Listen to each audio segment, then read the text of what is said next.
We spend more time in the digital world than ever before, but most of us were never actually taught how it works.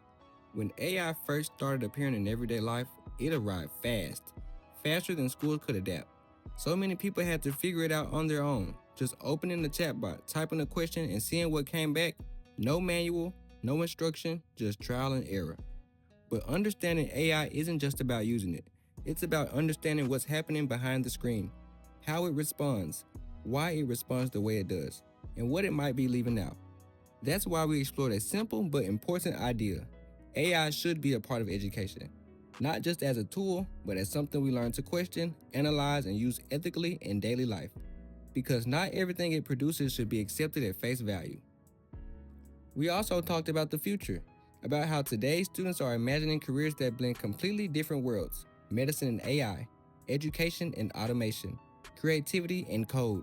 From designing medical tools that help manage patient demand, to building dance analysis systems that refine technique, to creating AI math tutors, personalized travel planners, and even health monitoring systems that could one day support global access to care. But alongside all of that innovation, there was a consistent warning. AI should support human thinking, not replace it. It should extend what we know, not decide for us. The real power comes when we stay in control of how we use it. In our second lesson, we turned critical thinking into a game. Two Truths in AI challenged students to act as digital detectives, trying to distinguish real images from AI-generated ones.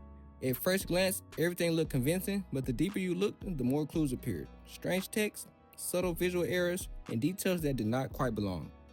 The goal wasn't just to guess correctly, it was to slow down, question what you see, and explain why you believe something is real or fake.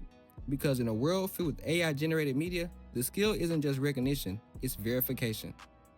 We connected this to real-world media literacy, understanding manipulated images, evaluating online information, and recognizing how deepfakes and altered media can influence what people believe.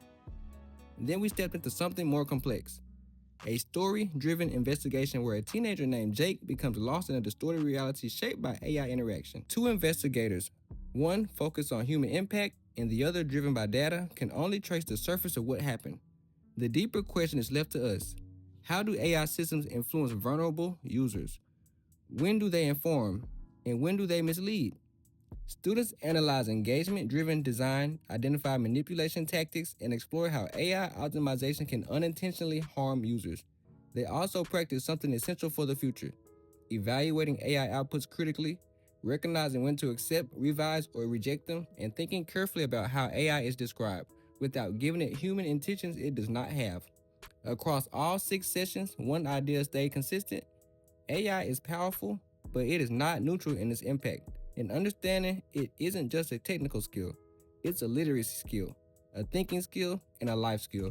Because the goal was never just to use AI, it was to understand it well enough to think clearly in a world shaped by it. We're turning Memphis into Stemphis. We're turning Memphis into Stemphis. Thank you.